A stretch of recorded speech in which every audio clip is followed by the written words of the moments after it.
lot. You going to lead the charge, brother? Well, we're talking about church planting in this session. I'm a church planter. Mark's a church planter. We've got other church planters who are here. It is exhilarating. You need energy. You need courage. You need strength. You need strategy. You need a favor of God on your life in a wonderful, wonderful way. And you learn from other people who have already done it and who are doing it. You learn both by observing things that have been done well and by observing things that have been done poorly. And I really think that when we are in touch with our own humanity, the struggles that we have as human beings, the things that are common to man, that's what's in the society.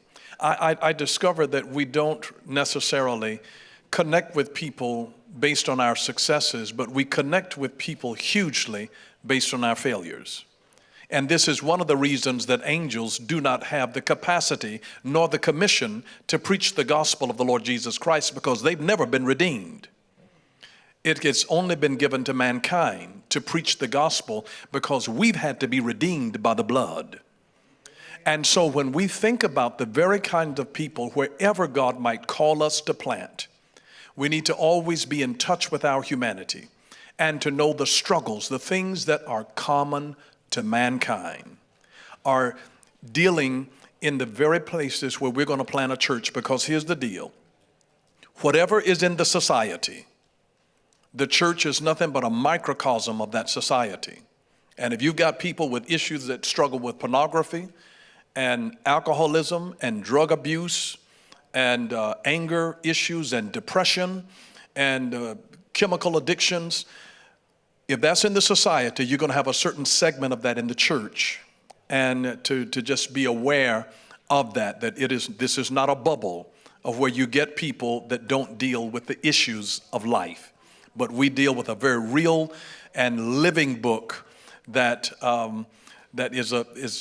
has become real to us. And so it gives us that qualifies us to really know how to touch people with the infirmities. And this is why Jesus was touched with the infirmities of all of us, and why he could be such an effective priest to us, because he had been touched with the very infirmities with which we suffer. And so I believe that every call of planting a church has to emerge out of a burden. Vision comes out of a burden. It comes out of a burden. If it's not born out of a burden, we're lacking something. And I love to give this to anybody who's going to be a church planter. Three kinds of people that you'll always need. Doers, whether they're people to set up equipment and chairs or whatever, turn lights on and clean and all of that. You need doers. Secondly, you need donors. Donors, whether they're donating equipment, whether they're donating money, donating time. You need doers, you need donors. Then there's a third kind of a person that you may not recognize, and I call them door openers. Because maybe they don't have much, but they have access to somebody. And maybe, because you have to think about the fact that every time that you get one man saved, there are about 20 other people that's connected to that man. And when you touch that door, everything behind that door can come through. So you need doers, donors, and door openers. Some people are door openers. You'd be surprised. You know about the 6 degrees of separation. You'd be surprised who knows who. And maybe that person doesn't have any resources, but they might be a door opener to the person who does. And so you never know who God has planted in your midst. And you can start off with something ever so small, and you will realize in a quick fashion that God has planted something. There is more in the house than what you may even recognize. So just some opening remarks. So how long have you been at the current church that you're leading? I founded it 27 years ago. Okay, so you've stayed there for all 27 years? Yes. That's unprecedented, unbelievable. It's not that I've not wanted to leave. No. Yeah, I understand. So So from where you started, how old were you when you planted the church then? I was 29. Okay, I was 25. How long were you saved when you planted the church? I was saved all of my life. I was. Yeah, yeah. I grew up behind a strip club, raised by a union drywaller, so I can't say that I was saved my whole life. That's a true story. If you don't think I'm doing good, look how far I've come. There's been significant progress. So for you, what is the difference between when you planted, you're 29, probably a new father? Yes. I had 5 children. Okay, by 29? I had 4 by 29. That's efficient. My 5th one was at 30. So now you're probably grandpa. I am grandpa. How many grandkids you got? 5 grandchildren. Okay, and how old are they range of ages? 7, 6, 5, 4, 3, 2, something like that. So for you, founding like a brand new dad, young dad, and now you've been there through all of those life stage transitions to grandpa, what's that like and what's that done for the family and the church family since you stuck in there for 27 years? Oh, wow. That's an interesting thing. They were my children's ministry. And it gave me a compassion for other parents that had young children in terms of making demands on people. you know? Because I had 4 children under the age of 5 years old at one time. Yeah, those people don't have a lot of evenings available for meetings at the church.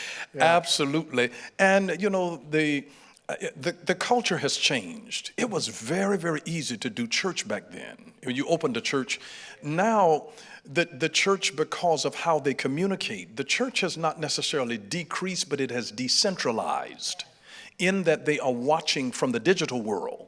And see, we would have felt that we were unsaved in my generation first starting out, where you were turning on a television or some type of a digital device to be able to receive live services. That would have been a cheat sheet for us. Yeah. We would have felt guilty for doing that. And now the society is so much of an on-demand. Yeah, the front door is out there. And for most of you are probably familiar, a decade ago, those that said they were devout churchgoers went 50% of the time. Today, it's 40% of the time. Wow. And so that's why, you know, whether it's Easter or Christmas, whatever your big one is, that's actually your church. Yeah. You just only get 40% of them week to week if you're doing like most. And the rest is live stream, on demand, podcast, Facebook Live, YouTube Live, whatever the platform is. And there's a number of people that even will start then choosing a church that is a longer distance that they normally wouldn't drive to.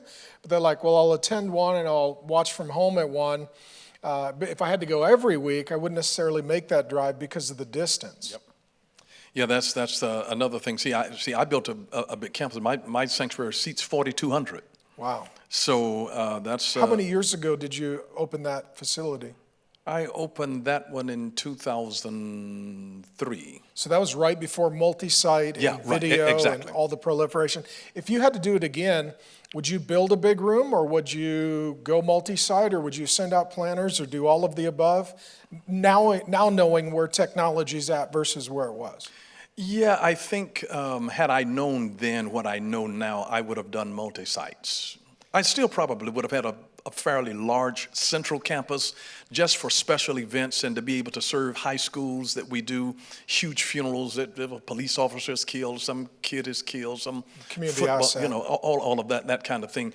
Just to have, every city needs a few of those. You certainly don't need a lot in this day and time. And it's not a good investment of money to be tied up in just that one facility, but we'd be so much more of ascending. And we have planted out churches and will continue to do so.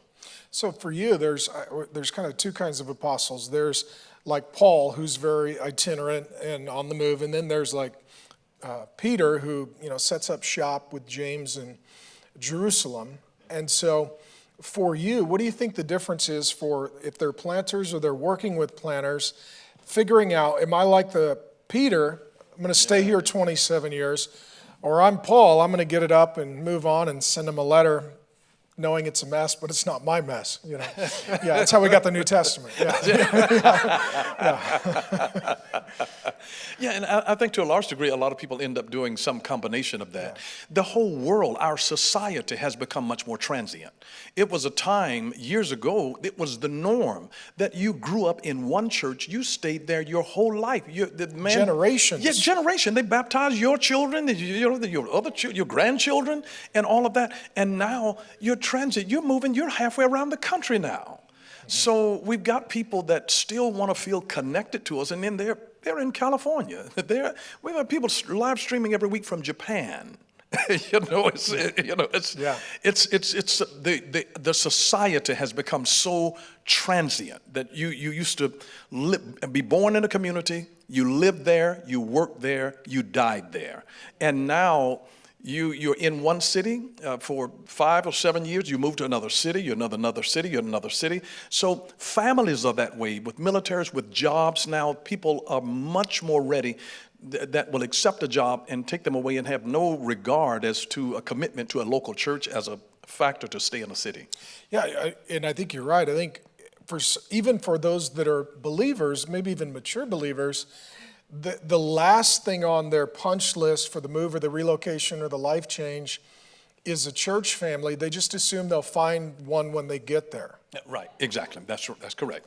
Yeah, and we have a lot of people that they will send us emails asking for a reference in the particular city because they like the church and they want to know whether I have knowledge and relationship with a church in their city where they're moving that is similar. They want to make sure that this is the type of church that I would enjoy, because if you get in a church that is a strong teaching church and they don't want to just then go to a church they're shouting and rolling in the floor all week, every week, so they want one that is similar to the religious experience that they're used to.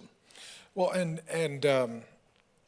within that as well, for those that are transient and moving, I think that's where oftentimes we get so connected to the people in the community, and we do want to reach them. But sometimes it's the new people that are relocating into the community that don't have any relationships, don't know anybody. They're actually the ones that are probably the higher proclivity for a first-time guest. Yes. And also, if they are making such a massive life change, like I'm starting a new career, I'm moving to a new city, we're buying our home and moving across the country, they may be open to the gospel because they're in a season of significant life change and they're open to massive life change. Yes, absolutely. Yeah, absolutely. Just like the beginning of a new year is a time that people are open to making some changes. That's why they make, have lives. Resolutions, New Year's resolutions, of what they're going to do better. And I looked at a church in my neighborhood, and you can really look at the physical building and the sign out in front and know this is an old school, really traditional. I felt like I was back in the 1920s. Yeah. No, really. So the building itself, the design, they still had some of the letters missing on the marquee out front, but it was. If you wait long enough, it's cool again. The key is like, if you got a church in the 80s, you're gonna have to wait a while. But if it's like the 50s, like the hipsters think it's That's cool. true. That's all vintage. Yeah, I'm blown away with the fact that young people now are finding vinyl records cool again. Yeah. Isn't that amazing? Not cool again, still cool. Still okay. It never went out. Yeah, the DJs, so, you can't scratch, a digital, electronic, piece of something that comes in that way. But I think it does speak to the fact that as church planters, we have to have our finger on the pulse beat of the community that we are called to serve and find innovative ways. Jesus said that I make you fishers of men. And here we go fishing with the bait that we like to eat. Right. Instead of figuring out what do they like to eat. And oftentimes we want, I want to target some people that have influence in the society, in the business world, in the political world.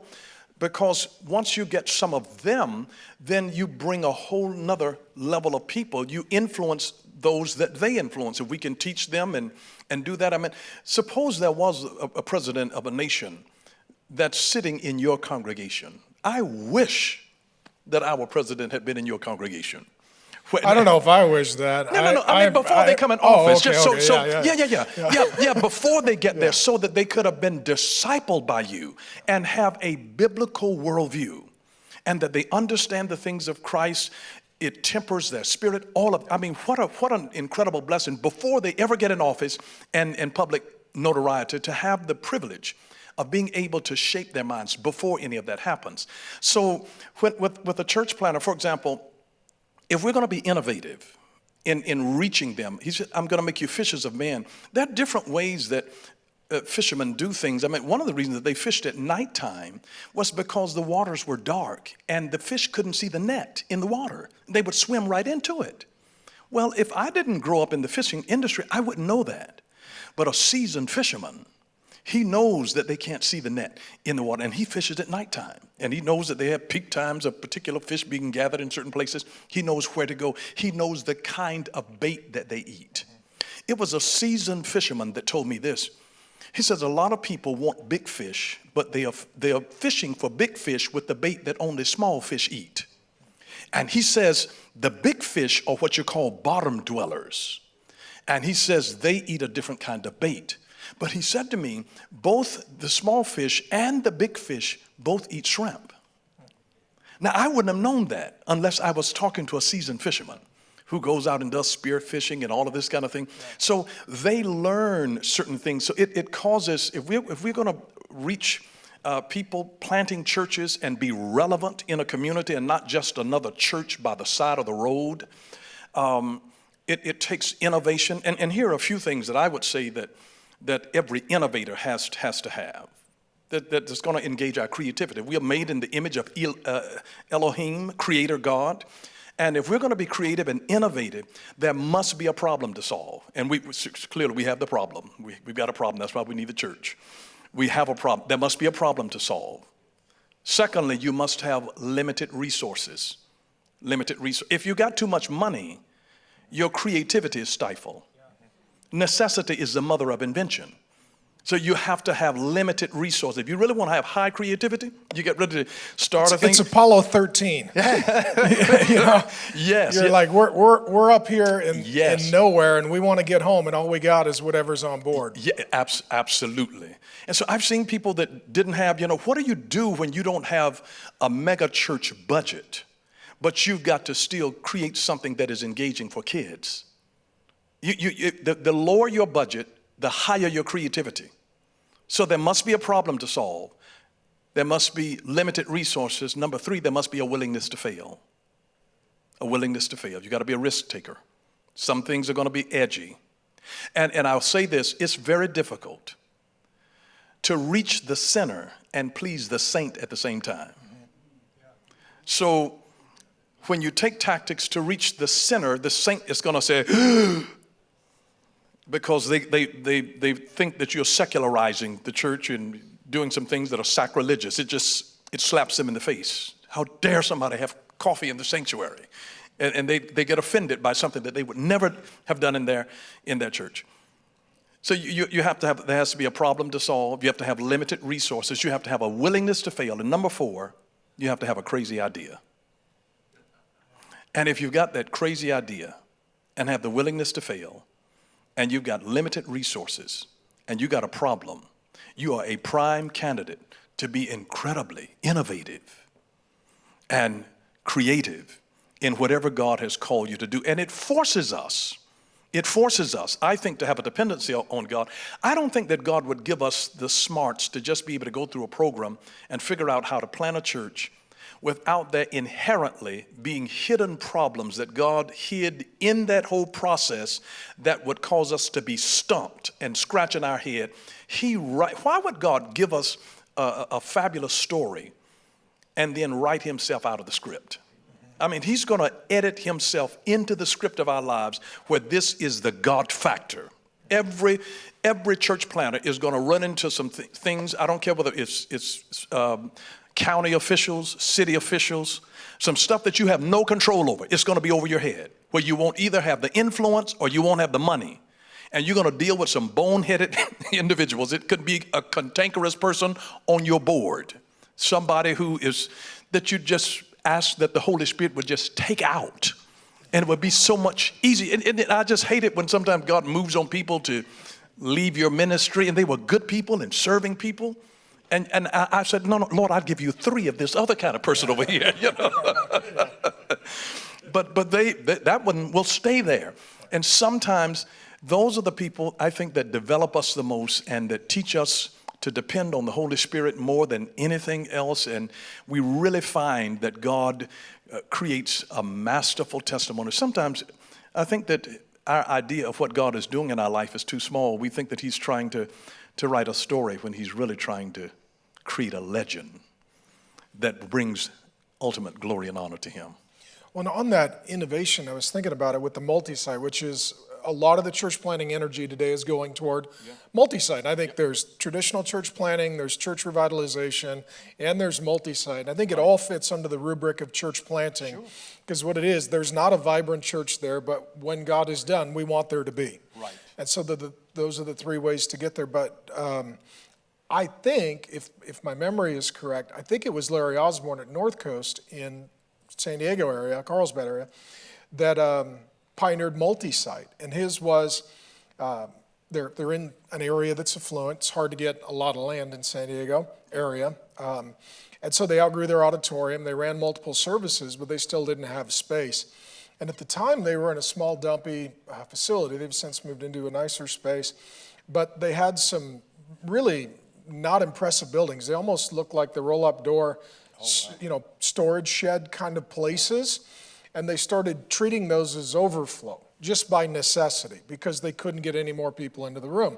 Well, then they stuck a band in each one, and then different people would say, well, could the band do this? Could the band do that? Well, next thing you know, he's got one sermon going across all of these locations, but different size venues with different types of music that are, more easily accessible to various groups of people.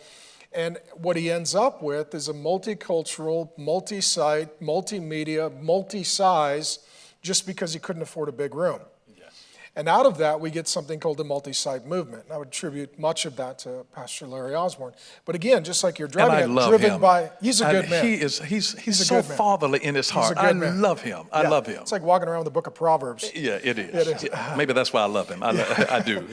But what you're pointing at there is, it is that necessity where there's a crisis, there's a need, there's a lack of resources, and there isn't a traditional means by which to build a bridge, but somebody's got to find a way to build one. Yeah, sure. Yeah. And that's the art of church planting. So let me back this up. You've been doing this 27 years. Do you still think with the mindset of a church planter every year, this is my core group, we're launching again, and this is who we're going to go reach? Do you still have a church planter's mentality? I think so. What I am most readily trying to identify is, do I have a leader who is ready to go? Because I'm not going to go there. I'm not going to go. If I'm going to be apostolic, I'm going to send them. And I don't want to send with. I don't have any. I've got enough to do than to try to have to control something. So I have no desire for that whatsoever. And my dad, one of the things that my dad did with all of his kids, he gave us the freedom to fail.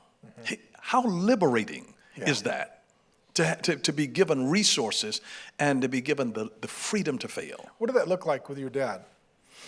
Well, my dad was a businessman and became a multimillionaire. And as he got older, he was 50 years old when I was born. Wow. So, and he had a younger brother at 55, and my baby brother at 60. He had 6 sons and didn't start till he was 40. I'm number 4 out of 6. Wow.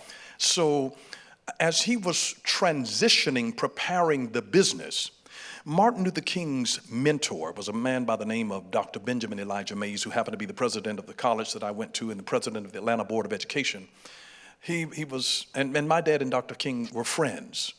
And this man stopped my dad one day and he said, "Bronner, what are you doing to ensure that when you die, your business does not die?" And 30 years prior to my father's death, he began preparing his sons for the succession of the business. So that was important to me. I grew up with this kind of prepared thing because I discovered this. When a crisis happens, you don't rise to the occasion, you fall to your highest level of preparation.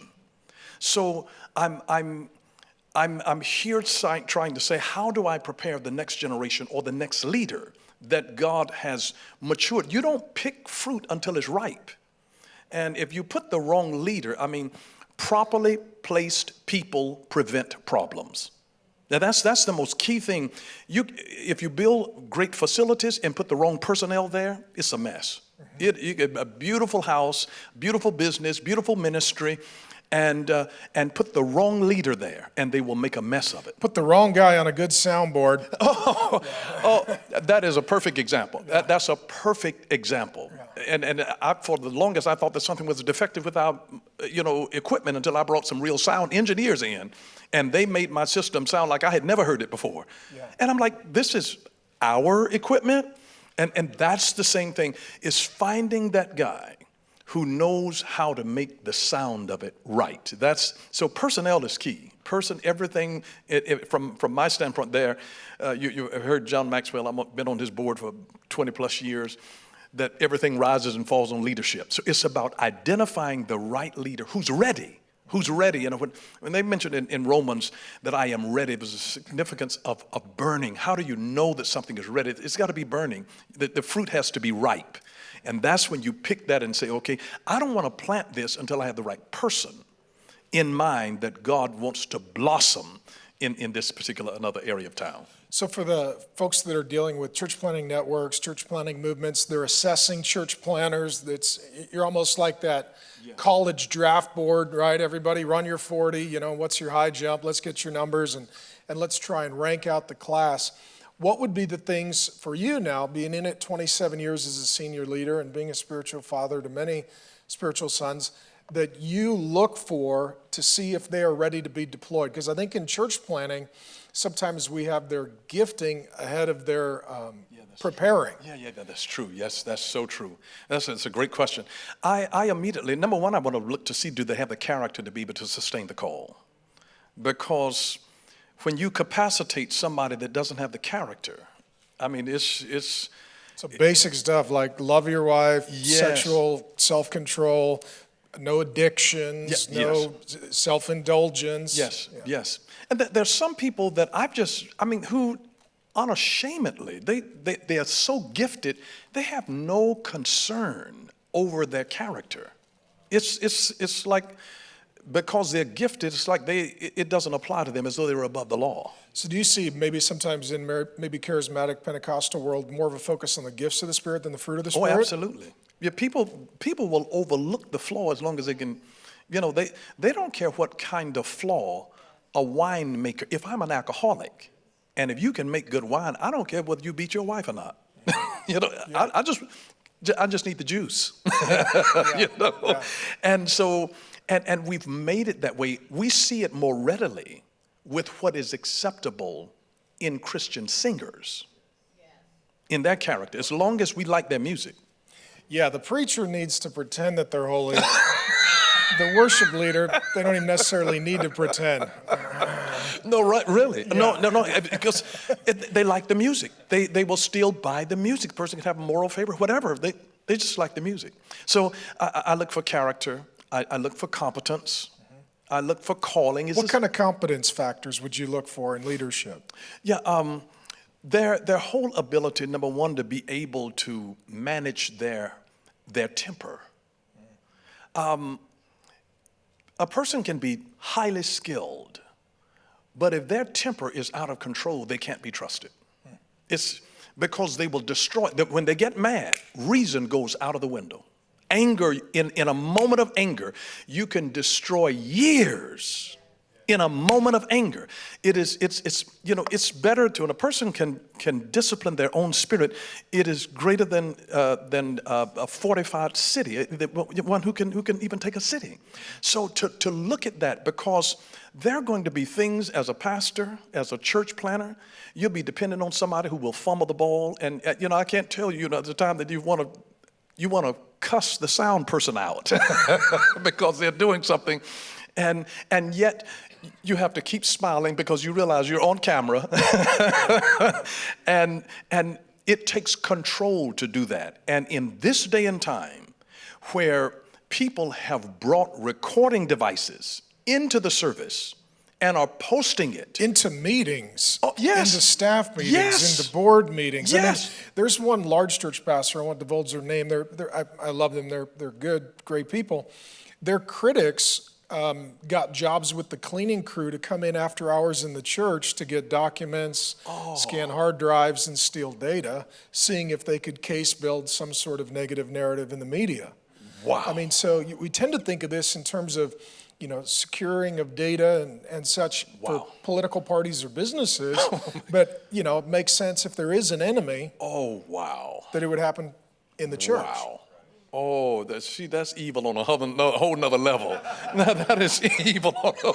Wow. But there are some people, if they do think that you're angry, they will provoke you to anger. That's true. And find a way to either capture that or to have a witness for that to then disqualify or dismiss you. Yeah, absolutely. Absolutely. Do you think that many church planners are in large part, or at least in part, driven by anger? They don't like what the church is doing. They don't see this need being met. They don't see what they want to see. Yeah, and that's an issue. If I see a person, I would rather see a person motivated by love than driven by anger. That their love for Jesus Christ, their love for seeing people come to know Jesus and be ushered into the kingdom of God, as opposed to the angry thing that is upset with them. Jesus loved people. He loved people. He wasn't as abrasive as John the Baptist and direct as Peter. I mean, Peter was hot-headed. So, I mean, God can use hot-headed pastors. I mean, I'm not saying that he can. Yeah, there's just always a lot of toothpaste to get back in the tube. Peter, he just keeps squeezing it. Yeah. Oh, I love it. But Peter was contumacious. He was spontaneous, and he would just say something and do something. He was abrasive with his tongue, and he just lash out. He'd just speak without even, his filter was broken. But the millennial generation, they process things in social media, whereas my generation, before I would tweet something out, I'm going to think it through. I'm going to write it on paper and think it's going to be thought through. But the millennial generation, they'll be in a place, and you might say something that could be edgy, that people understand in the context. And now they've got this excerpt, and it's put out there, and now the whole person is getting a distorted view of what you might have said, not understanding the heart of the person. Yeah, and I call that a negative narrative, and that's what we're seeing in politics. That's what we see all the time in the media, and that is once a negative narrative is set, all data gets filtered through the narrative. Right. So you see this with Jesus, where they come to Jesus, and he's like, well, I healed people, and they're like, you did heal. By the power of Beelzebul. Right, wow. Everything goes back into the negative narrative. Yeah, you're not a good man, you're a bad man. Yeah, wow, oh wow.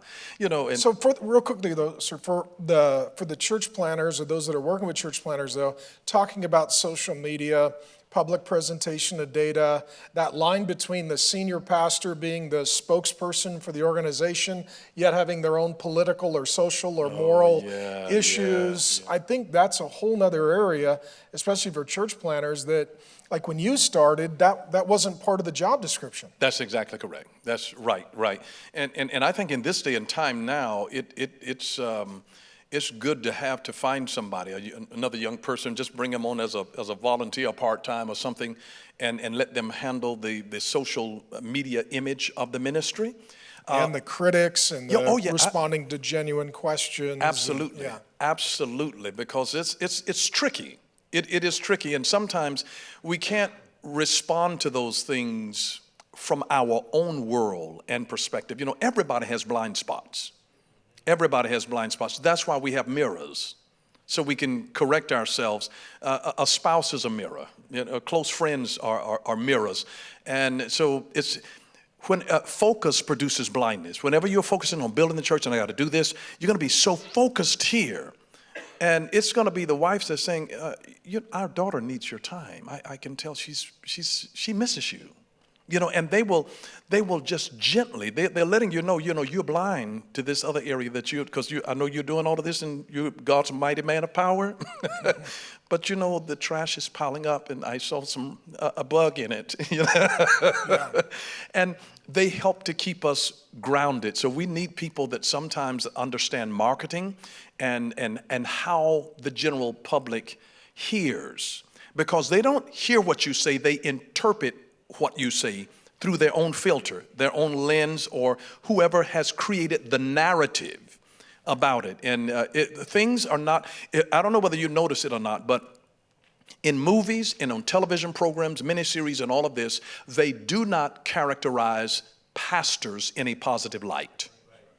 They do not. Or even generally husbands and fathers. Right. In every kids movie, dad's an idiot and the family pet saves the whole family. Absolutely. Absolutely. I was talking to Joel Osteen one time. He mentioned this to me and it struck me. But he said in 90% of the times he was talking to somebody from the television world, they said that when they showed a husband and wife in bed together, they were never in a passionate, intimate scene. They were always sitting up, upset over some issue that they needed to have a discussion about. And so they were pouting, they had an attitude, but the unsaved people that were single, making the most passionate love scenes, just steaming up the lust lens of America. But the way that they were portraying marriage was that it was boring. And those are very subtle little undertones. The siftings of Satan are very subtle. That undermines the family. It has undermined the sensibility of godly fathers and their impact. And the closing words of the Old Testament, it's Malachi chapter 4 and verse 5 and 6. Before that great and notable day of the Lord come, that he would turn the hearts of the fathers to the children and the hearts of the children to the fathers, lest I come and smite the earth with a curse. And I believe that curse is fatherlessness. Mm-hmm.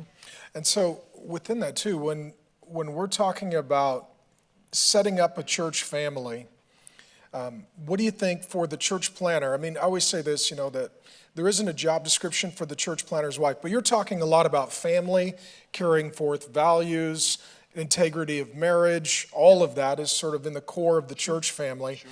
So what would you say for the wife, for the children? What are their roles in the church plan and the ministry? And where is it really an abuse of the family? Because the ministry's overtaken the family, versus sometimes the family is not involved or engaged, and that hurts the church family because they don't have a healthy model. Yeah, that's very, very true.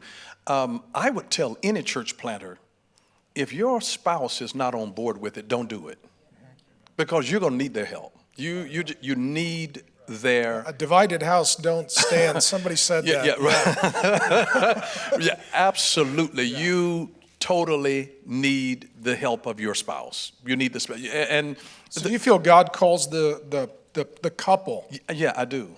I really do. So what if you're assessing someone and the guy's like, I want to do this, and she's like, I don't care either way. I don't really feel called to it, but I'll support whatever he feels called to do. Would you give them a green light, or would you? No, I would red light them, because I've had that to happen. Yeah. In fact, I was just recently talking to a young man that was a pastor and in another city, wanted to plant.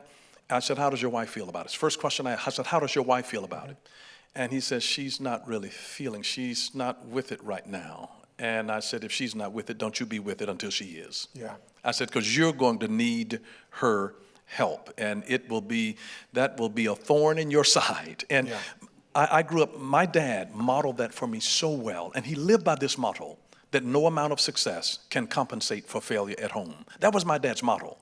And here I'm in elementary school, and my 60-something-year-old dad is sitting out of the school, with his gray hair, sitting up there watching me in a crummy elementary school play. He lived by that. He'd walk out of a meeting with large money-making opportunities to come and watch his son. That spoke volumes to me. And I would say to people, your presence speaks, but also your absence. Mm-hmm. So... yeah, the kids, I homeschool all 5 of my children. So we would just jokingly tell them as a discipline that, listen, if you don't do such and such, you're not going to be able to go to church on Sunday. And they was like, oh, no, no. It was like punishment for them if they couldn't go, because that's where all their social relationships were. Yeah. So my children have always grown up with a healthy love for the church. It has never been a place where, oh, I've got to go to church. They know that we did that as a family, that we did that as a family. As for me and my house. And so, and it wasn't coerced. We made it fun. If you got to do something, you may as well make it fun. I grew up in a family-owned business, and we worked as a family. My mother was the accountant. My daddy, he knew how to make money. Mama knew how to manage it. So he married his weakness. What he was weak in, he didn't like writing checks and trying to balance this type of thing. So my mother's an accountant. So Mama was able to handle the money. Daddy was able to make the money. And he used all of the children as the slaves. The employees of the. Because when you work for your daddy, he really doesn't pay well. So within that, you use the example of your folks. How do they help the church planners and their spouses figure out their roles? Because you can't just hand a job description to a husband and wife, because every husband and wife is different. That's correct. Yeah, that's very, very true. We take them through an assessment so that they can see, because one of the things that could be a terrible mistake, just because my wife is our minister of worship and arts in the ministry, and I saw another person, they started a ministry, and because my wife was doing it and she was sort of a role model to them, and she's going to try to do it, and she had no training in that. And had no passion for it. It's like, that's the wrong thing to do. Maybe she might have been a better superintendent of your Christian education or something of that nature. Let them find who they are and get comfortable in serving. And they don't have to fulfill somebody else's image of what a first lady or a spouse is supposed to do as a helpmate. They need to find out who they are and get comfortable in their gift that contributes in a meaningful way in the local church. They may not be the one that's going to be the leader of the women's ministry or whatever. That may not be their strength, and they may be very uncomfortable in that.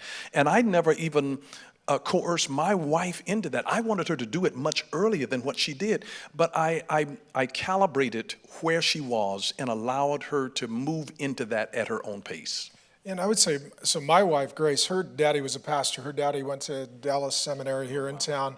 I think he roomed with Chuck Swindoll, Larry Richards, Hal Lindsey, and Luis Palau or something. So they're evangelical with a side of evangelical and evangelical for dessert. And so then he graduated and moved up to Seattle to plant a church called the Trinity Church, and that's where my wife grew up. Wow. And that was the first church I ever preached in, actually, when I got saved. And so within that, when I started the ministry, I'm a brand new Christian, but Grace, growing up in a Christian home and a ministry home, she had way more experience than me, and actually way more experience than any of my other leaders. Wow.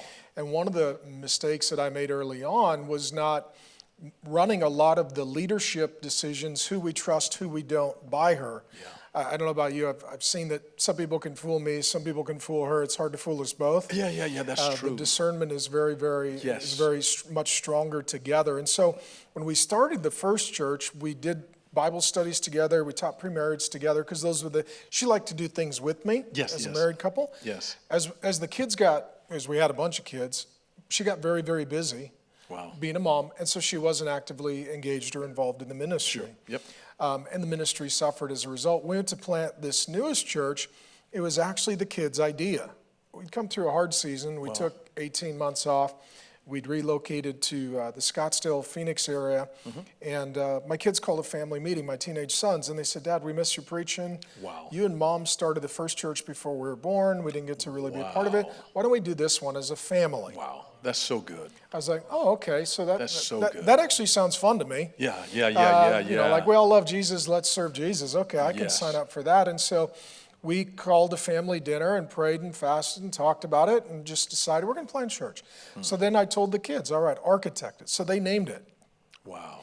They said, let's call it the Trinity Church to honor Grandpa, who'd passed away. Oh, wow. And so the trinitychurch.com was available for a couple $100. And then it was, okay, what do you want to do for baptism t-shirts? So my daughter made the baptism t-shirts. What do you want to do for women's? And at our dinner table, the gals named the women's ministry. What do you want to do for kids? And so all my kids helped architect kids and did all the work on the building. We did a demo together. They serve in kids ministry. They're 13, 15, 17, 19, and 21, all walking with Jesus and serving at the church.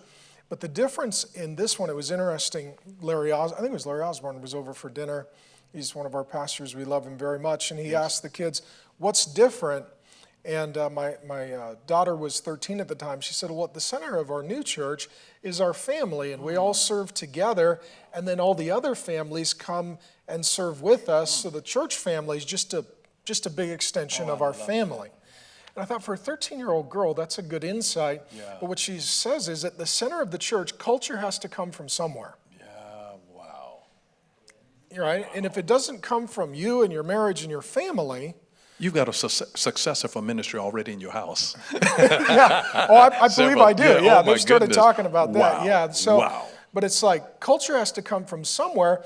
And so what we just decided was, some may disagree, they go plant their own church. But, you know, if you're going to be in our leadership team or on our staff, you need to carry forth our values. Wow. Yeah. Wow. So the ladies need to carry my wife's values. The men need to carry my values. They need to carry forth our value for marriage, for children, certain things.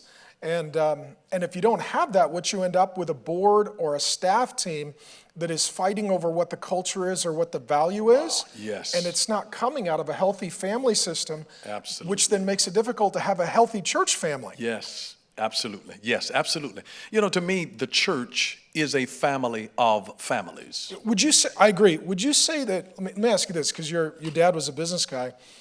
I hear a lot of, from the group I come from, kind of Reformed, you know, a lot of church is not a business. But true or not, it's a family business. It is a family business. It's a family business. It is. I mean, we have employees, and if we don't, you know, pay certain bills, we do prison ministry from the inside, you know, so it is a business. Yes, it is. But looking at your dad's, you know, family business and then now church's family business, talk about that in the healthy sense of we are a family, but we have to do business. Absolutely. Yeah, that's, you know, I had that model for me growing up doing business as a family and a God-fearing family. My dad served, he never felt calling into the ministry per se, but he said that he was a minister of finance. So he helped my pastor build the first $1 million church credit union back in the 1970s. Oh, really? Yes. Really? Yes.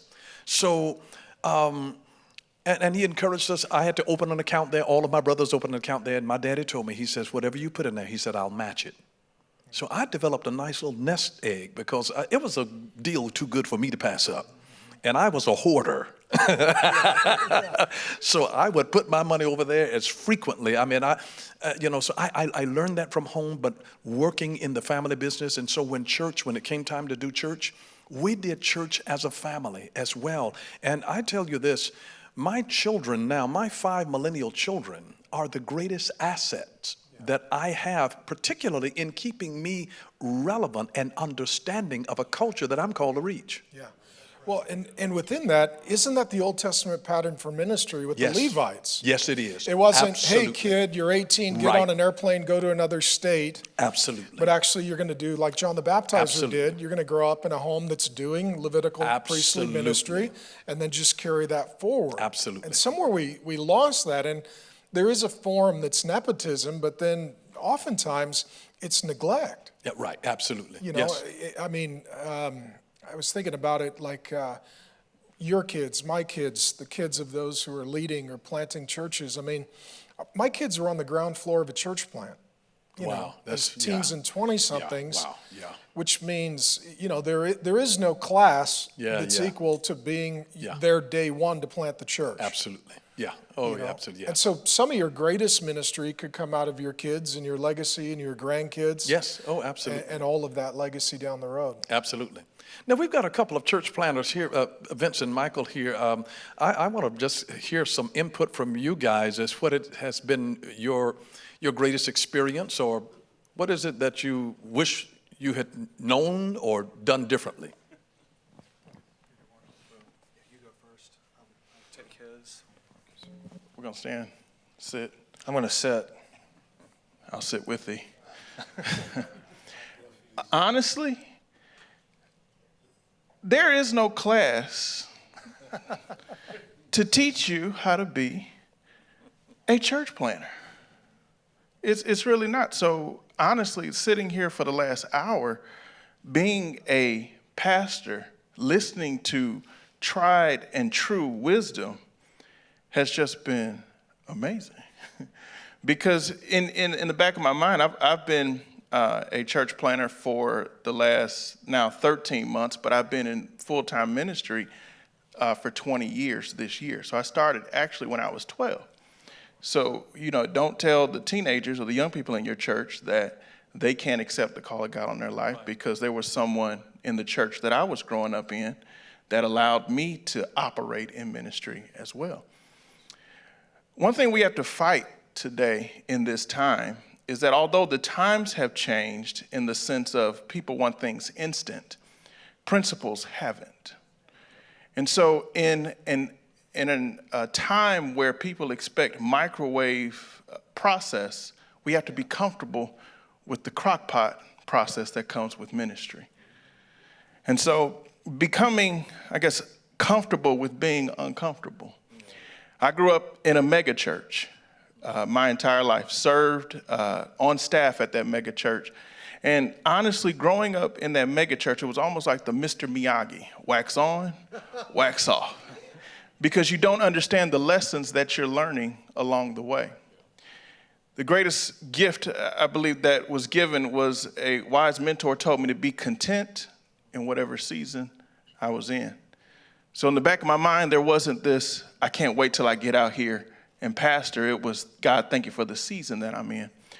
Because while I was matriculating through ministry, I had the unique opportunity of serving in every position possible, both on the administrative side of ministry, which means that I first came in counting offerings, processing offerings, accounts payable, accounts receivable, and eventually matriculated my way to being a business manager for a church that had 6,500 members in Jackson, Mississippi. At the same time, I was also serving in ministry. My first role was a children's minister. That was not on my dream journal, but it was, when I look back over every ministerial role I had, the best role was being a children's minister, because if you can take the Word of God and teach it to a 4-year-old, you might be able to get something across to the 4-year-olds that are grown up in the auditorium as well. And so having that, in now looking back over the first year, Bishop Bronner doesn't know this, but he's my Instagram pastor. I'm in Atlanta as well. And so his ministry has actually been a blessing to me over the years. And so to sit next to him, it's like life goals right now. But had the opportunity to look back over the last year and see that we saved, if we had to quantify it, over $250,000 because of things I didn't have to pay for because of lessons that I learned. There were certain protections that we put in into the ministry before there was anything to be seen, because honestly, we were at a crossroad, and the Lord came to my wife and I, who's in here today, and that is so true. I cannot do what I do without my wife. And the Lord came to us and said, just promise me you won't tell me no. And I said, okay, so what do you want me to do? He said, I want you to go plant a church in Grant Park, Atlanta. I said, where's Grant Park? The Lord said, I'll tell you when you go. And so there were certain areas that in my mind I wanted to go plant, certain places I wanted to go, and I realized that the places I wanted to go were based in my ego and not based in where the Lord wanted me to be. The first place he told me to go was the 4th place I visited. So all the days I wasted trying to do my own thing, the Lord already prepared the heart of the person that I walked in. When I walked in, I'm starting a church, so I thought I needed to share with them my mission and vision. And before I opened my mouth to say a word, the person over the facility said, you don't have to say anything. I see God with you. And whatever you need, we're going to help you get started. And so it's really, as we were talking about in the very beginning, it's the God factor. You can't strategize it. You can't have a formula for it.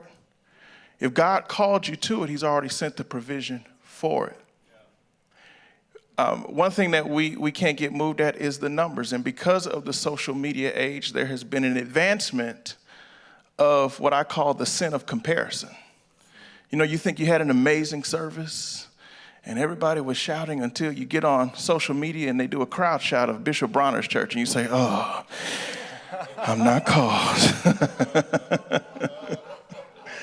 But the sin of comparison produces two mindsets in your mind. The first mindset is an inferior mindset that says, I'm not doing good enough, which devalues what God is currently doing in your life. But the second mindset that comparison brings is a superior mindset that says, at least I'm doing better than such and such.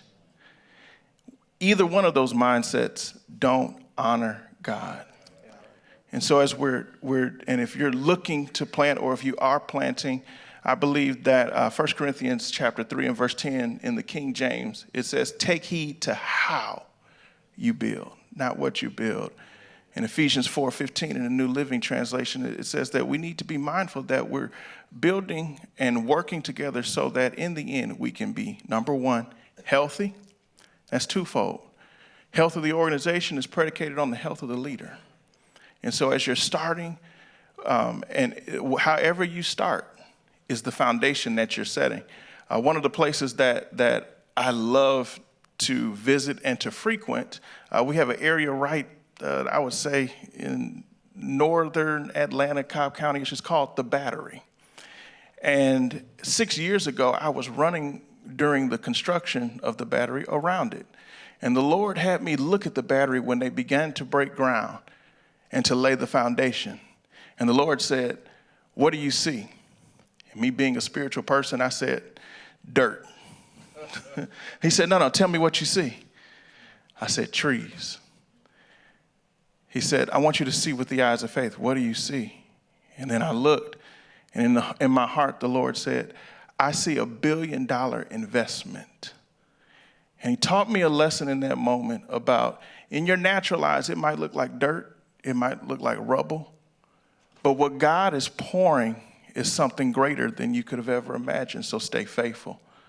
Commit to being a person who builds an organization and be a person that's healthy, spirit, soul, body. The second thing is that we're growing, that we're constantly learning. I'm amazed when we come to these conferences and the different pastors who are and have built amazing works are still learning to this day. I think that's why they're still pastors today, creating a hunger inside of our congregation to grow and not depend on us. It's very easy when you're starting to be the end-all, be-all. But when we are people who get our congregations to depend on God, then they have a heart to grow. But the final part, and I think the most important, as we're building what God has called us to do, is to be people and churches that are full of love. How will they know that they are my disciples? Because of the marquee outside in the parking lot? No, it's because of their love one for another. And so those have been my guiding principles over the last 13 months. God has been extremely faithful, and I just don't know what I don't know, so I'm open to receiving and hearing more. Yeah. For us, I've been following Vince's story, and it's just been awesome to see what God has done through you guys, and it's always encouraging, and it's awesome. Tell Mark the original name of your ministry. Oh, gosh. All right. So, first off, your story is just an inspiration to us, and I'll get to that in just a second. But we started a church, and we called it White Couch Albany. And it was based off of a small group in Southeast Texas where people got together drinking beer and smoking cigarettes, and we're trying to prove the Bible wrong, and then everybody got saved. And out of that, everyone that got saved ended up being church planters or missionaries or whatever. So we grew up, and we decided that wasn't the best name, so we changed our name. So we're now City Church in Albany, and we're in a very unique situation at our church because we church planted. We had no idea what we were doing. I was 25 as well, And I'll hit on that in just a second. But right now we're at a place where we've gone multi-site. We've helped out another church plant. We're partnering with church planting organizations. We're trying to help other churches. And so we're kind of moving into that apostolic role, so to speak, in our area. And the cool thing is because we've survived, and you guys, if you're planting a church or you've planted churches, you know the statistics, 1 out of 5 make it. We survived in Albany, New York. In Albany, it was back in 2012 or 2013, after we planted, ranked the most post-Christian city in America and one of the least biblical cities. I'm proud to say we've moved from being number 1 to number 6 on that list. And so there's a difference that is being made. And so it was just challenging. But a little bit of our story is going back to what you guys were saying, is it started with a burden and with a passion, and God really was driving down the night entertainment district, and I just saw thousands of people out there, and I heard this still small voice, and it was, Michael, you have to reach or somebody has to reach these people or they're going to go to hell. And I had no idea the statistics. I had no idea the challenges. And so I was like, okay, God, whatever that is, let's do it. The other thing I want to say is don't plant until you have your crew around you. Like I knew at 22 years old, maybe even 21 years old, someone prayed for me, and it was about church planning, and I did not want to be a pastor. I wanted to be a youth pastor and have fun and, drink Coke through a sock until I was 60 years old. And God had different plans, but they said you would know it was time. Whenever they prayed for me, they said you would know it was time whenever you have the right crew or the right people around you. And that's something that I did not have to go out and find. That is something that God brought from Southeast Texas, the men that I grew up with who came around me and who, 20-year relationship with these guys who are, truly iron sharpening iron. And so I had Travis Estes, who moved up to Albany, and then David and his wife, Kayla, they got married and they did a honey move instead of a honeymoon, which I do not recommend. Just throwing that out there. So we started this church, had no idea what we were doing, but it was really, it was truly built on just a burden for the city of Albany, and a passion to see Jesus transform the hearts of those who are far from God. And I can't stress that enough. You have to have a burden. Your heart has to break for the people that God has called you to do. And our multi-site campus came out of a place of us, me driving around that city, and now I live in that city, and God just showing me all of these empty buildings and kind of the revitalization of what you guys were talking about earlier. Yes, God. I remember pulling into my driveway at 5 o'clock in the morning and saying, God, whatever you want to do, my answer is yes. And then other elders confirmed that, hey, let's talk about going multi-site in the future. And so having a burden for the city that you're in, having the right crew of ferocious men, and I mean ferocious men and women who will support you and be there for you. And then, just kind of going with prayer and stuff. The other thing I would say is going back to what Vince was saying, remain faithful. And I'm going to kind of tell you guys, this is where I was, and this is where your story, the video, the documentary that you guys did, really spoke to us. I don't want to cry anyways. But I got a job offer in a good old country town in Kentucky. And so my wife, now we're 3 years into planning the church. My father had passed away. We experienced 2 miscarriages right after that. We were going through hell. And so we were like, well, let's go check it out. This church was 900 people. They were growing. They had 2 campuses. Everything was paid off. We went there, and you could eat dinner off of their bathroom floor. It was that clean. And I was like, God, this is everything that I want. And as we were driving back to Albany, New York, we were talking, my wife and I, and we were praying, and we were going through Cleveland or Cincinnati, whatever, one of those two. And as we were driving through, I turned to her and I go, Christy, what do you think? And she goes, no. And I said, yeah, the answer is no. We got back to church, and our church had been struggling. We had been struggling. We would literally gather around and we would watch y'all's documentary over and over and over and over again, because we knew Seattle was very similar to Albany, New York, as far as the unchurched, and it would encourage us, it would strengthen us, it spoke life into us. And whenever we got back from that trip, we showed up to church, and I had been out for 2 weeks, speaking at the church we were at, and then at a conference the previous week, and we saw 40 people just out of nowhere showed up at our church. And I turned to my wife, and I was just like, this is what we've been praying for. And at that moment, God said, remain faithful, remain faithful, remain faithful. And if there's anything, if you're a church planter, if you're a pastor, if you're looking at planting new churches, man, like the faithfulness to God, the faithfulness to your family, and the faithfulness to the mission that Jesus has put inside of your heart is huge. And then the last thing I'll say, and I'll promise you I'll end with this and tying in with the love piece, and I got this from Bishop Joe, really convicted me. Lead from a place of humility. Lead from a place of humility, and humility produces love. Humility, and I cannot stress that enough. Lead from a place of humility. And so, there you go. That's what I have. And thank you. I mean that for real. And thank you as well. And you're awesome. Can we talk about some trends that are happening now that we hadn't seen before? Like the question that I have, and especially when you're a church, because it's different types of pastors. There's those who transition into the senior pastor role, which means that there's a level of history and comparison that you're going to naturally deal with. But then there are those who are church plants, and you have the freedom to kind of test the water and see what works and what doesn't work. And so with where we are in the city of Atlanta, what people don't want to deal with during the middle of the week, or at any time for that matter, is traffic.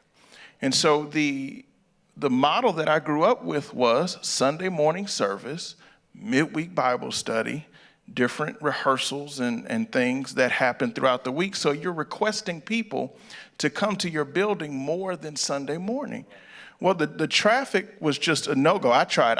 As a pastor, I just believe that if we're going to ask people to do something, similar to what Bishop Bronner was saying earlier, we need to model it first. So I acted like I had a midweek service, and I drove to church, and I got so mad at the pastor. I was like, how dare you? So I said, if I'm going to feel this way, then people are going to feel this way. So we made a decision from the beginning to not do a midweek, but emphasize life groups or small groups.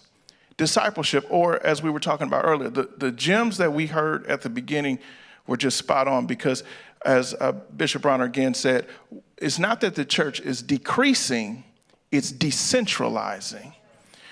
And so life groups or small groups, as I'm just learning and looking at what's working for us, is no longer an additional add-on program, but it's going back to the book of Acts and being, as the early church was, meeting house to house and in the temple or the church. So the decision that we made was not to have a midweek Bible study that required people to come to us, but empower, equip, develop, deploy leaders to be able to facilitate the material that we would give in a midweek in a way that is conducive to them. Here's an interesting fact. So I pulled the numbers after 12 months. There are more people by almost 150% in my life groups than who come to my church. My ego says, why don't y'all invite them to church? I want to see them on Sunday. Make me feel real good. But the impact from that, even this past Sunday, we had a life group to meet after church. And there were 7 people who didn't come to the regular church service who attended the life group after the church left. Life groups begin to be a way where people have an entry level and an onboard to your church, because people want to date you before they marry you as it relates to church. And we're in a society that is gun shy on commitment. So that's one trend that I've noticed here in the last year. I just want to ask Pastor Mark here, what differences did you notice from your first plant and then planting again? I'd heard my dad say years ago, he said, if you take my business, away, if it's totally destroyed, he says, leave my sales force in place. And he says, in 2 years, I'll have everything rebuilt. Because it's one thing to do it the first time, but when you do it again, you're not starting over, you're starting again. And you're carrying with you all of the material that you will have gained in experience, wisdom, discernment that you didn't have the first time. So when you start again, you're starting much more intelligently. You know how, you know systems. The first time you go in, you're figuring everything out. We're learning trial and error and just, that kind of thing. What differences did you notice in terms of starting again? Thank you, men, for planting your churches, and thank you for the honor of getting to answer the question. I'd say it's two things. It's the self and then the context. So for me, when I planted the first church, I didn't know who I was or who God made me to be. And so I didn't know how to architect the church. And so what I think a lot of young church planters do, we find somebody that we really respect, and we just kind of run their playbook. And I use the analogy of football. You build the team around the quarterback, and every quarterback's different. And so there's no right way to architect a team. So I still sometimes root for the Seahawks. Jesus says those demons only come out with prayer and fasting. But they've got Russell Wilson, who can run the ball. If you've got Ben Roethlisberger in Pittsburgh, he has the mobility of this podium. He's this mobile. And so you need a massive offensive line and a defense that can control, the clock. And so you start with a quarterback and you build everything around the quarterback. The problem in a church plant is you're the quarterback and you're the coach.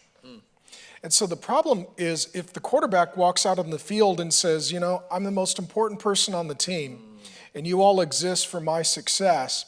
And so, you need to make sure that I'm a winner. He loses the whole team because he's arrogant. Wow.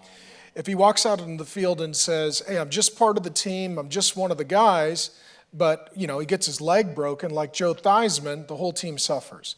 So what happens then is the coach walks out on the field and says, this is our quarterback, we build the whole team around the quarterback, and then the quarterback can say, and I'm one of you guys and I'm here for the team. And so in the first one, I didn't have a coach, and I'm the quarterback and the coach. And so there's certain days you're arrogant, and you're like, hey, guys need to do what I tell you to do, I'm in charge. And then there are other days you're like, hey, I'm part of the team and I love you. And it becomes very confusing. And so that humility issue. And so for me, it was figuring out, who am I? Sounds like you're a generalist who understands administration, life groups, relationships. Some of you are going to be leader developers, and you're going to build that whole thing on a leadership engine. Some of you are going to be care recovering type planter overseers. For me, I'm a preacher teacher. I go through books of the Bible. I'm an expository Bible teacher. That's my thing. My buddies that are not that way, they want a team preaching model because a lot of their energy is going to go toward leadership development and system building. I'm in the pulpit this year, I think 48, 49 Sundays. I'm a preacher. Content is not an issue.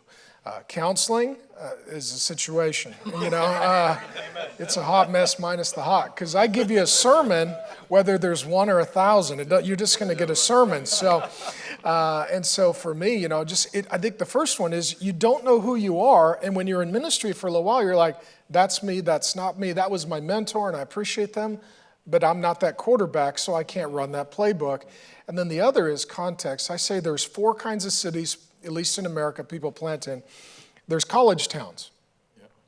Yep. Everybody's young and in college. Yep. This is your Austin, Texas, right? Places like that. Right. Number 2, there's your young professional towns where people move to start their resume. So New York, LA, Chicago, they go to maybe Houston, flagship cities, and you've got a lot of condos, a lot of dating, relating, and fornicating, a lot of 20-somethings with mojitos, breaking commandments, and those are your 20s and early 30s. Those are your young urban professional town. Wow. Then your third town is when you get married, start having kids, you realize, okay, we got to find a school. Before I just chose my condo based upon, the local bar scene or restaurants. Now I got to think about school, parks. My wife has got kids. We can't live on the 7th floor. This isn't going to work. And so and all of a sudden you're thinking about cost of living. Yes. So your young family towns, those are like your Boise, Idahos. And then the fourth is your retiree towns. When you get old and you're sick of shoveling snow and you want to get out of the cold because your joints ache, you go to Arizona or you go to Florida. When I was up in Seattle, it was a 1 and 2 town. All college, young urban professionals. In one decade, there was 250,000 college-educated singles that moved into the city. So all of the tech companies there tend to be really college and single. Long hours, highly creative, no family. They don't have to go home and let the dog out or take the kids to Little League or worry about their wife getting a divorce attorney if they don't show up. So they're just working all night. And so the night was different. Our biggest services were 7 and 9 p.m. on Sunday night with no childcare. Wow. 7 and 9 p.m. Because singles, their social life is at night. It's not in the morning. If you're married, your kids get you up. So you got to get up with them. So, where we're at now in Scottsdale, one of the reasons we moved there, it's a 4-lane town. ASU is the biggest college in America, and Grand Canyon University is really growing fast. There is a lot of young urban professionals because it's still a good business environment. It's also a great place for families and cheap cost of living and good schools and school choice. And then there's a ton of retirees. So it's a 4-lane town. Before I pastored a 2-lane church. Now I pastor a 4-lane church. And that's just different. Okay? It's different. And so part of it is knowing who you are. This is me, not me. And then parting it, where am I? Because if you're in Albany, probably a lot of 1 and 2. A lot of college and young urban professional and hipster and cool, but retirees aren't going there. You're not getting, and then the number 3s aren't moving there as well. So most of your young families there, they will have grown up there, but they're not transplanting there. And so it's getting to know your context. And those churches are all going to be very different. So I've got a lot more older people than I'm accustomed to. They tend to be more mature, which is really nice for a change because I actually have more leaders than I need. And previously, it was all converts. And I mean, a convert is quick, but a leader is a long process. And so we were always short on leadership. Those are some great distinctions there. And I think it really hails too to the very fact, you grew as a person. Yeah, you change and learn and grow. You do. You become a parent. Yes. You're married. Your kids sanctify you. Life sanctifies you. The devil puts you through the wood chipper a few times. And yes. And see, and here's the principle that illustrates is that you never have to pursue that which you have the power to attract. And you attract it based on who you become. So your perspective, and people recognize they have this uncanny ability of being able to hear a sound, even when we are not aware of the sound that our ministries make. Every ministry makes a sound. Every ministry makes a sound. When you go hunting, there's a duck call, there's a moose call, and we make a sound. Oftentimes, people don't know what their sound is, but the people to whom it is applicable, they know. I mean, have you ever seen medications advertised on television? You don't know what in the word, you can't even pronounce it. But the people with those conditions know exactly what that is. They know exactly what it is. They hear the sound. Every ministry makes a sound. And when they have a sound and they know that a person understands people with young kids and folks with teenagers, they recognize something in your voice. They recognize the maturity of your teaching. And you're an exceptional teacher. Now, I would come to your midweek. No, really. I mean, a small group leader is not going to be able to teach at his level. It's exceptional. It is exceptional. I recognize that as an expository preacher. I value that so much, and so I'd be at midweek. I'm a baby boomer, so I'm in another generation, but that's critical. I was interested to know that perspective. I think that even helps our other folks that are planters or who are planning to plant, or those who help other planters to actually go out and do what they do. I don't know, would we have 1 or 2 questions from the audience here? Yeah. So thanks for what you guys are sharing, man. Really, really blessed by it. My question was, my wife and I founded a church, and we're 19 years in ministry this year, and we began as one, and now we're 5 different churches. So we planted 4 churches, right? But listening to what I'm hearing, a lot of it is like the Apostle Paul. He picked a strategic site, and according to the site that he started building. We're in the Bronx, New York, and so I really didn't focus on sites. And so what I did more was focus on my people, and when I felt that someone had a calling, I was building them, helping them, and leading them. Should I try a different approach, or according to the to the town and the city I'm in? Is that because in doing it that way, the churches are doing well now, and they're growing, but it did take them a little time to grow. And so I'm just wanting to get your insight, because I hear that there's no real templated church planting. You can't really, and so you're just going as you go along. And like I said, my motto has been, let me work with the ones that are in our ministry. I've sent out 2 of my worship leaders, and I had to argue with the Lord a couple of times who's going to lead worship. They were so dynamic, but I was obedient, and I sent them out, and the Lord always provided. And our worship is never lacked, and it's church is doing well. And but should I take a different approach, or if it ain't broke, don't fix it? I don't know. So. Go ahead, Bronner. I'm gonna let he's from New York. Now they got some difficult things there. Yeah, so I think that it really is what God places on your heart. So our approach is a little different, and I'm not 100% sure on y'all's approach either. Our approach is we're going to go to a city where there's the least amount of churches possible. Wow. And so we went to Rensselaer because there's 2 other churches, a Baptist church and a Catholic church, and they're both running about 20 people. Wow. We're going to go to Cohoes because there's 2 other churches there. Wow. And so that is our approach. But that's something that myself and the elders, we prayed about, and that was the direction that we felt led from the Holy Spirit to go and to follow. Now, I'll also say this. We have a guy who just approached us on our staff who said, hey, I feel led to go plant a church over here, an independent church. And that's one of those things that we want to champion him, and we want to support him in the calling that God has on his life and so forth. So for us, I would just say kind of pray and see where the Holy Spirit is leading you and directing you and running it through the lens of Scripture. And I would add to that too. I think there's 2 kinds of leaders. I call them process leaders and pivot leaders. Process leaders like a lot of research, plans, schedules, budgets, steps 1 to 27 as far as we could see down the road, and now we go. Other leaders are pivot leaders. They're like, I'm going to go do this. If it doesn't work, I'm going to do that. I'm going to do this. I'm going to do that. I'm going to do this. I'm going to do that. And not to get into, politics, because we all love each other and it's been a fun day. I don't want to ruin it. But the typical political system is process leadership, and we now have a president who's a pivot leader.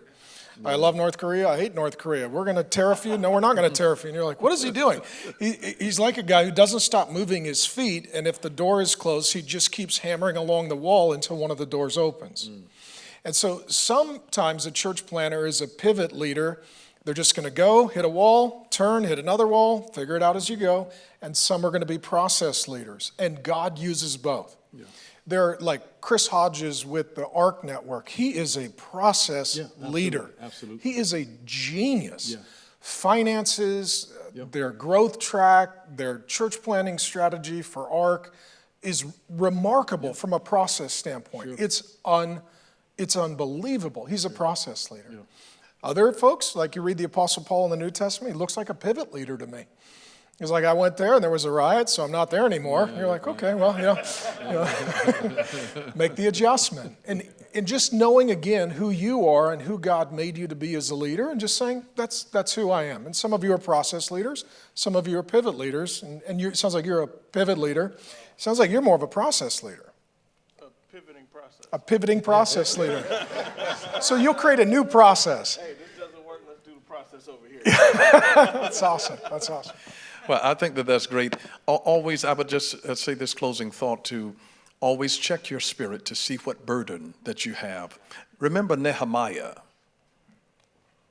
Until he became aware of the condition of the city, then his heart broke.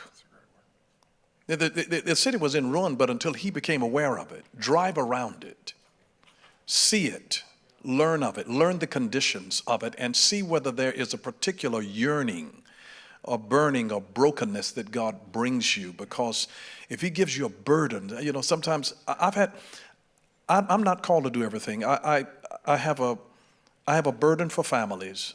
I have a burden for young people. I have a burden for business people, and I have a burden for leadership. Those are the things that I understand very clearly. I'm not convoluted concerning that at all. So I'm very, very clear on that. So know what you're called to do, your gift sets, everything. We're not the answer to everybody. And no one church is going to be for all people. Find the niche of who you are. Expose yourself in the city. Move around and see whether God gives you, because he can give you a burden for a certain class of people, type of people, a section of town. He can give you a burden. He can call you to a place, and your heart can become burdened in that particular place. As you pray, then God will open up the resources and counsel and all those other things to make it interesting. But this has been a wonderful session. Thanks to Mark and Vince and Michael, and thanks for your being here and indulging us during this time, and it's been a joy. You want to close our time in prayer, maybe? Sure, we'll close in time of prayer. Father, I just thank you so much for these men and women. It's for their hearts, God, for you. Thank you for giving us a sensitivity to your voice. Thank you, Father, for the wisdom to know what to do, when to do, where to do, and with whom to do. Give us a sensitivity, God, even to be able to discern the timing of when we're ready and what has matured and is ready to be launched and deployed. Lead us, guide us. God, I thank you for everything that you're putting in our arsenal for the appropriate time of release. And you're the commander-in-chief, God, and you'll let us know when it's time to deploy it, to pull the trigger. I pray that you make us sensitive to your timing. And Father, those things that are not working, that have not worked, may we be sensitive to your voice, Lord, and flexible enough to change. Lead us, guide us, God, and allow us, God, to be used as an instrument in your hand for your glory. I pray to God that you will empower us to become everything that we shall have wished we had become when we stand before you. In the glorious, matchless, and majestic name of Jesus. Amen.